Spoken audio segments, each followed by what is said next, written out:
네, 특세 셋째 날 올라오신 여러분 주님의 이름으로 환영하고 축복합니다. 그리고 오늘 하루도 하나님의 은혜와 축복이 여러분들의 가정과 또 일터에 함께 하시기를 주님의 이름으로 소망합니다. 제가 어릴 때 어머니는 저녁마다 바느질을 하는데 늘 시간을 보냈습니다. 새벽부터 그렇게 바쁘심에도 불구하고 저녁에도 쉬지 못하고 저녁에는 바느질하는 것이 삶의 일과였던 것으로 기억이 됩니다. 지금처럼 옷도 많지 않았고 옷의 재질도 그렇게 튼튼하지 않았습니다.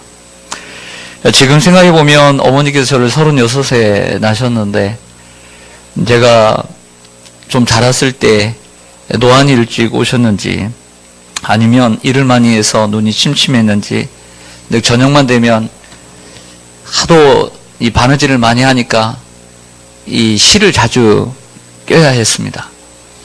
잘 안 보이시니까 만만한 게 저라. 저는 뭐 5초 안에 넣으니까 애들이 그런 거 잘 하지 않습니까? 그래서 바느질 넣어주는 것이 저의 또 일이었던 것 같습니다. 그때는 전구도 지금처럼 밟지 않았던 것 같아요. 생각해 보면. 양말과 같은 경우를 보면 얼마나 잘 달아졌던지 그냥 찢어지고 조금 그러면 그냥 바느질로 해서 그냥 꿰매면 되는데 하도 구멍이 크게 나면 발 뒤꿈치 같은 경우에는 그 어디다가 개켜뒀던 그 스킵해뒀던 그 헌옷의 일부를 잘라가지고 양말 뒤꿈치를 이렇게 예쁘게 이렇게 댔던 경우들을 보게 됩니다.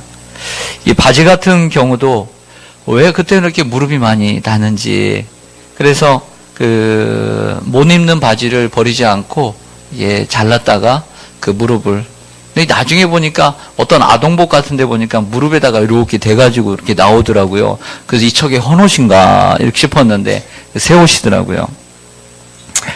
요즘 같으면 누가 그런 양말을 신겠습니까? 버리기 바쁘죠.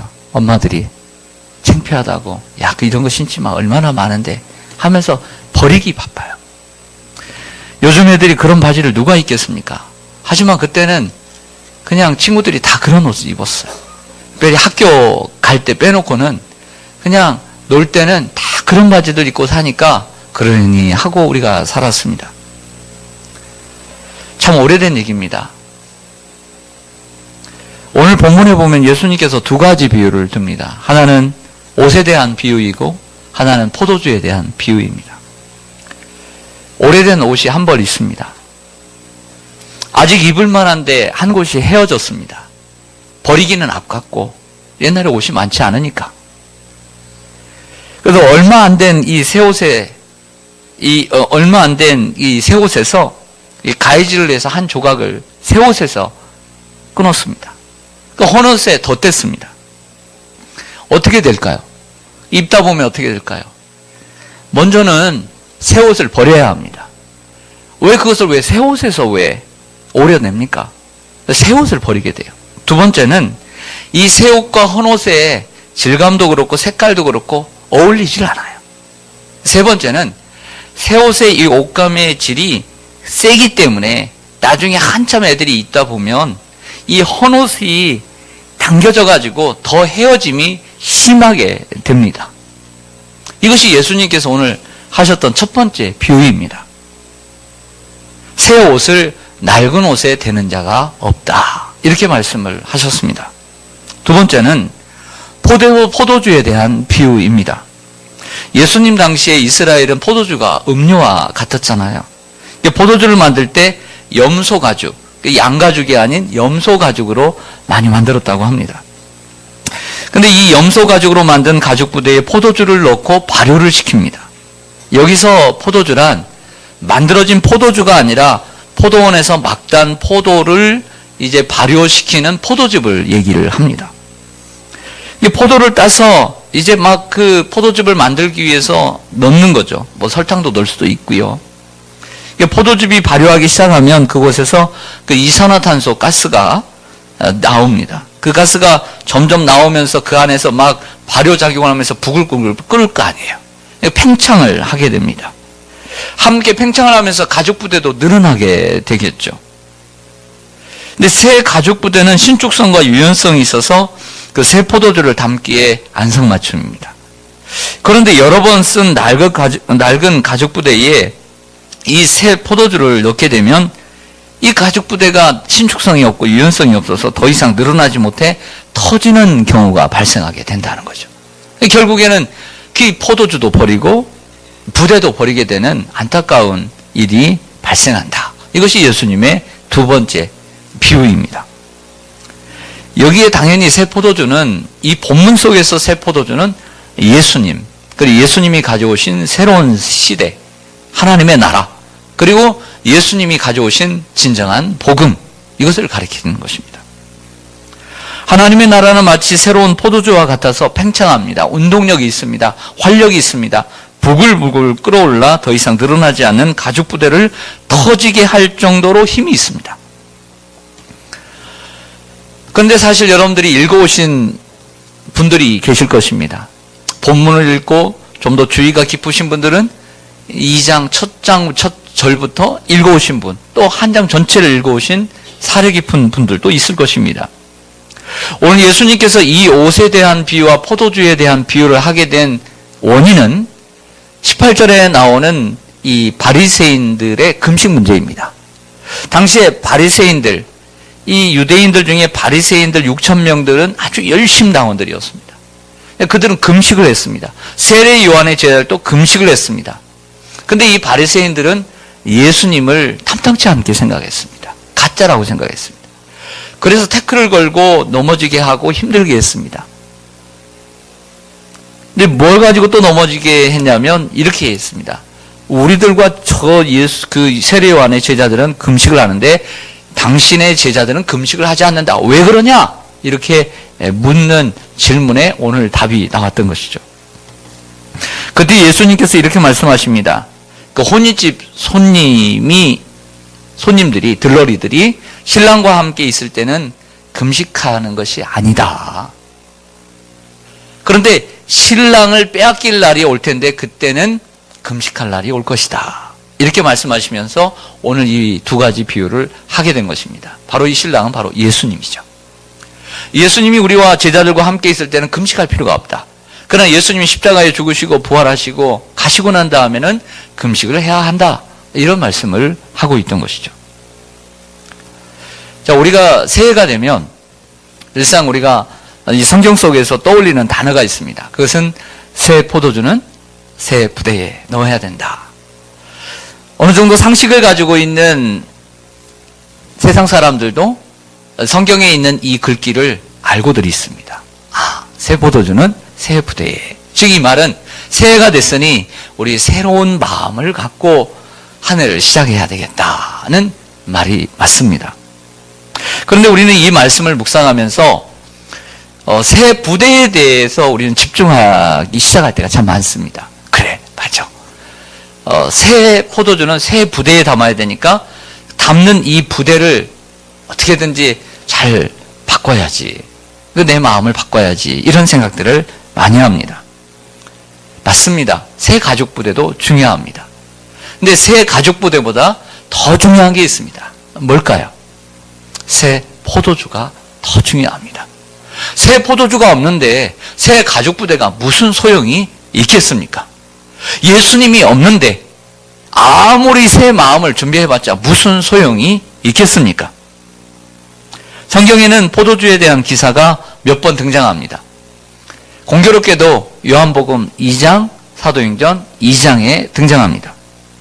먼저는 예수님께서 행하신 첫 번째 기적인 요한복음 2장에 갈릴리 가나의 혼인잔치집에서 포도주가 등장하죠.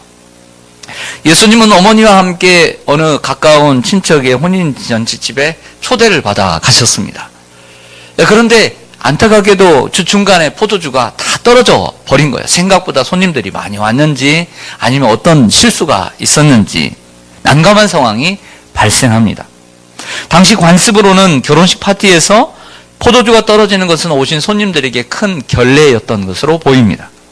어머니의 부탁을 받은 예수님은 처음에는 거절하지만 하인들에게 돌 항아리들을 물로 채우게 한 뒤 포도주를 만들어 잔치를 성공적으로 마치게 해 주셨습니다. 예수님은 이 표적으로 결국에는 자신의 영광을 나타내시고 제자들이 바로 그분이 메시아이신 것을 알게 되었습니다. 우린 이 표적을 여러 가지로 해석하고 적용할 수가 있습니다. 그렇죠? 우리의 삶에 공고할 때 주님은 채워주시는 분일 수 있다. 여러 가지, 우리가 완전히 물이 변하여 포도주가 될 수 있다. 여러 가지 해석을 할 수가 있습니다. 근데 분명하고 중요한 것은 물을 포도주로 변화시킨 주체는 바로 예수님이다. 는 것을 기억해야 될 줄로 믿습니다. 예수님이 주인공이고 예수님이 이 표적의 주제라고 하는 것이죠. 확실한 것은 예수님을 만남으로 변화될 수 있다라고 하는 것이에요. 고린도후서 5장 17절에 보면 그런즉 누구든지 그리스도 안에 있으면 새로운 피조물이라 이전 것은 지나갔으니 보라 새 것이 되었도다 라고 말씀을 합니다. 예수님만이 변화의 주체가 되시고 그리고 예수님이 우리 안에 계셔야 될 줄로 믿습니다. 미국의 이 두루대학교의 석자 교수인 그리고 미래교회학자인 레너드 스윗이라고 하는 분이 한국에 여러 번 방문을 해서 강연을 했습니다. 그분이 한 언론과 만나서 이런 이야기를 했습니다. 교회가 그리스도 이외의 것으로 너무 변질됐다. 예수 교회에 예수가 없기 때문이다. 이런 얘기를 했습니다. 교회를 좀 안다는 사람들이 교회를 비아냥거리면서 하는 얘기가 있습니다. 여러분 들어보셨을 거예요. 이런 얘기를 합니다. 예수님은 좋은데 교회는 싫다. 혹시 들어보셨나요? 들어보셨죠? 예수는 좋은데 뭐가 싫다? 교회가 싫다. 우리 많이 들어본 얘기입니다. 교회를 나가기 싫은 그들의 변명인 줄은 알지만 현대 교회가 예수를 잃어버리고 복음의 본질을 잃어버리고 있다는 비판은 사실 피할 수가 없는 우리의 현실이 아닌가 생각합니다. 교회가 예수가 있어야 되는데 예수는 없고 사람이 있고 세상이 있고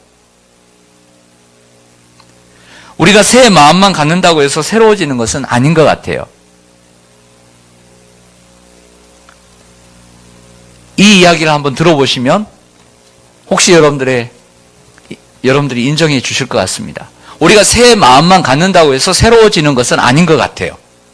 요한복음 2장에 새 포도주에 대한 비유가 있는 것처럼 예수님이 기적이 있었던 것처럼 사도행전 2장에는 새 포도주가 나옵니다. 왜 나온지를 말씀드릴게요. 예수님께서 돌아가시기 전에 이런 말씀하셨습니다. 두려워하지 말라. 나 대신 보혜사 성령이 오실 것이고 하나님이 보내주실 것이다. 약속하셨죠? 그 약속대로 예수님은 십자가에 죽으시고 부활하시고 그리고 승천하시기 전에 40일 동안 제자들과 함께 계시다가 너희는 이 예루살렘을 떠나지 말고 하나님께서 약속하신 성령을 기다리라. 그래서 나머지 10일 동안 기다리다가 사도행전 2장의 오순절날 그들이 마가의 다락방에 120명들이 열심히 성령을 바라고 기도할 때 바람처럼 불처럼 성령이 임했습니다. 때에 마침 오순절이었기 때문에 세계 각국에서 바로 이러한 절기를 지키기 위해서 유대인들이 또 세상 사람들이 왔습니다. 16개국이나 되는 그 여러 나라 말로 이들이 성령의 충만을 받자 방언을 하기 시작합니다. 즉 다른 언어들로 구사를 하면서 예수님의 복음을 전하기 시작합니다. 그 사람들이 너무 놀랐습니다. 이 학문 없는 이 사람들이 어찌 된 일인가? 어떻게 이 나라 말을 저 나라 말을 우리나라 말을 할 수가 있는가? 너무 놀랐습니다. 이때 이들이 했던 말 기억하시죠? 뭐라고 하죠? 간단한 말입니다. 이들이 새 술에 취했도다. 이런 말을 합니다. 포도주가 나옵니다. 새 술에 취했다. 이들은 마음도 있었지만 새로운 가죽 부대도 준비하고 있었지만 더 중요한 것은 그들이 원치 않았던 원했던지 간에 성령이 임할 때 변화된다는 거예요. 할렐루야. 다시 한번 증거를 해보면 여러분들이 성경을 알기 때문에 마태, 마가, 누가, 요한복음 속에 사복음서 속에 3년 동안 예수님을 믿고 따라다녔던 이 제자들의 모습을 한번 그려보세요. 주님을 믿는 모습은 있어요. 그러나 그들이 온전히 변화된 하나님의 사람이라고 말할 수는 없어요. 그런데 이들이 뭐 때문에 사도행전 속의 제자들, 정말 멋들어진 정말 우리가 본받고 싶고 그렇게 되고 싶어하는 이 사도행전 속의 제자들로 왜 어떻게 무슨 경위로 무슨 계기로 무슨 기회로 이들이 변화됐을까? 다른 거 없다는 거죠. 성령을 받았기 때문입니다.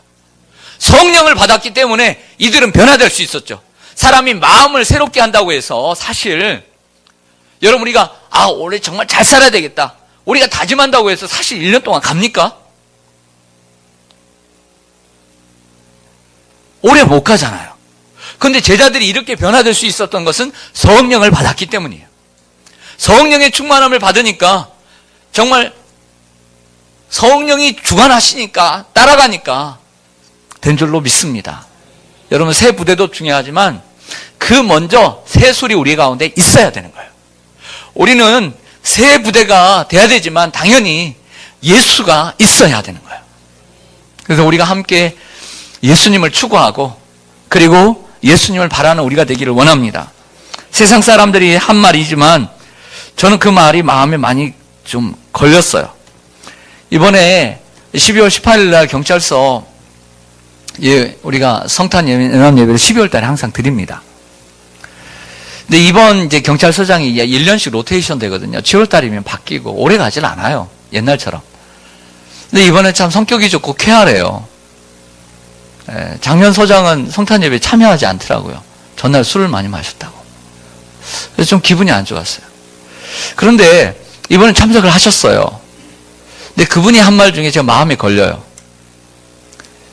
찔리더라고요.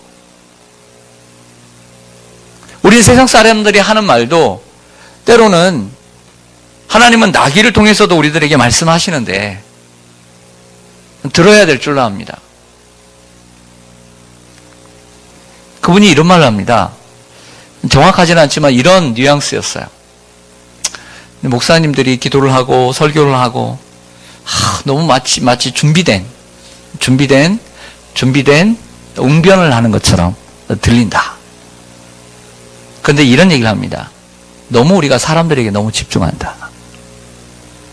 사람들에게 너무 집중하는 것 같다. 뼈 있는 말 같았어요. 저는. 교회가 하나님에게 잘해야 되는데 하나님께 잘하는 곳이 교회예요. 당연히 사람을 잘해야 되죠. 사람의 인권도 중요하죠. 존중해야 됩니다. 그런데 교회의 존재의 목적은 사람을 위하는 것이 아니라 하나님을 위하는 곳이어야 된다는 거예요. 주님을 위하는 곳이 돼야 된다는 거예요. 그런데 이 시대의 교회가 점점 하나님을 위하고 하나님만을 위하는 이러한 모습들이 점점 희석되어 가고 있지는 않은가라는 생각을 합니다.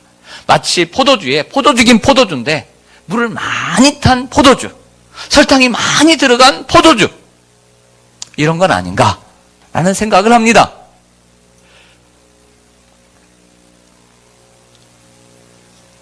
그러므로 우리는 새 부대가 되기를 바라기 전에 예수님을 바라보고 성령님을 더 바라보고 사람에게도 잘하기 전에 사람들보다 더 하나님께 더 잘하는 우리가 되어야 될 줄로 믿습니다. 사람에게 당연히 잘해야 되죠. 그러나 교회는 하나님께 잘하는 곳이라는 거예요. 하나님께 잘하지도 못하면서 사람들에게 너무 잘하는 것은 너무 가식적이고 이중적이고 그러진 않을까. 우리가 하나님께 잘하는 우리가 되어야 될 줄로 믿습니다. 사람들에게 보이려고 하지 말고. 이르는 가족부대 이야기를 하고 마치고자 합니다. 저는 개인적으로 이런 생각을 가끔씩 합니다. 내가 우리 교회에 맞는 목사일까? 내가 시온산교회에 맞는 목사일까? 또 하나, 나는 이 21세기를 살아가는 이 시대에 맞는 나는 목사일까? 라는 생각을 하고 저 자신에게 물어봅니다. 교회도 그렇잖아요. 만약 어느 교회가 이번 주에 어떤 목사님이 은퇴를 하셨다고 제가 들었는데 새로운 교회를 목사님을 모시게 되면 먼저 이 중요한 것을 보지 않을까요? 다른 것도 이력도 보고 뭣도 보고 능력도 보지만 첫째는 우리 교회와 잘 맞는가? 그거 안 볼까요? 아무리 훌륭해도 아무리 스펙이 좋아도 우리 교회와 맞을까라는 생각 하시죠? 두 번째는 이분이 과거가 아닌 현재와 그리고 좀 더 나아가서 20년, 30년 이 새로운 시대에 젊은 시대에 맞는 이 시대에 맞는 목사님이고 우리 교회의 미래를 이끌어갈 목사님으로 합당한 분인가 이렇게 보고 뽑지 않을까요? 저 자신을 돌아봅니다.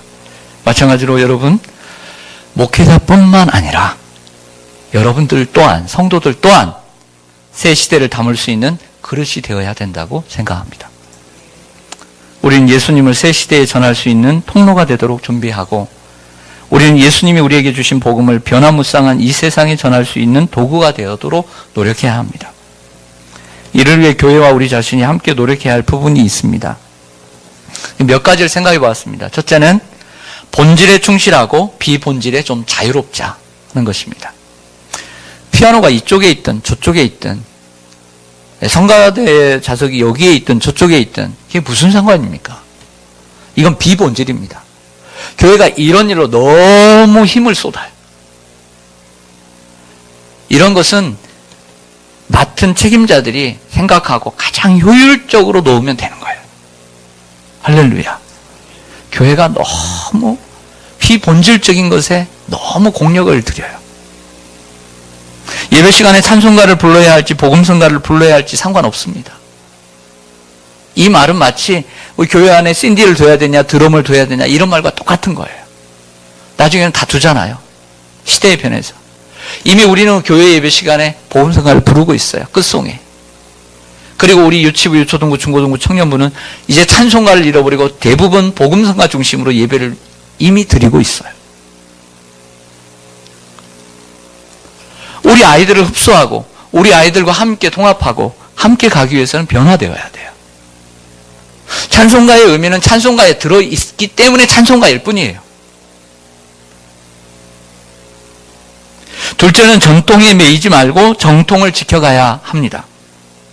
전통은 사람들이 만들어 온 것이고 정통은 하나님께서 교회에 주신 것을 의미합니다. 전통은 시대에 맞는 옷일 수 있습니다. 셋째는 주객이 전도되지 않도록 우리가 힘쓰기를 원합니다. 우리는 병고침을 위해, 사업 번창을 위해서, 자녀의 성공을 위해, 우리 자신을 나타내기 위해서 교회를 다니고 예수를 믿는 게 아닙니다. 우리의 건강과 사업과 자녀가 그리고 우리의 삶 모두가 예수님을 위해서 존재하고 살아가야 합니다. 주객 전도되면 안 됩니다. 넷째는 외형적인 것만 추구하지 말고 내용에 충실한 교회가 되기를 원합니다. 교회의 크기와 아름다움만을 추구하는 교회, 이미 서구와 구라파에서 많이 해왔습니다. 내실 있는 교회로 만들어 가야 합니다. 다섯째는 내 생각의 틀과 고정관념을 버리고 유연성 있게 살아가야 합니다. 내가 가지고 있는 생각과 고정관념, 가치관의 틀을 버리고 성령의 생각과 성경의 가치관으로 우리는 만들어 가도록 노력해야 합니다.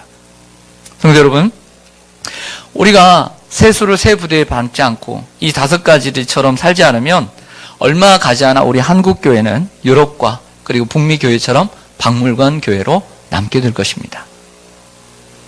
새 포도주를 새 부대에 담지 못할까 두려운 마음이 있습니다.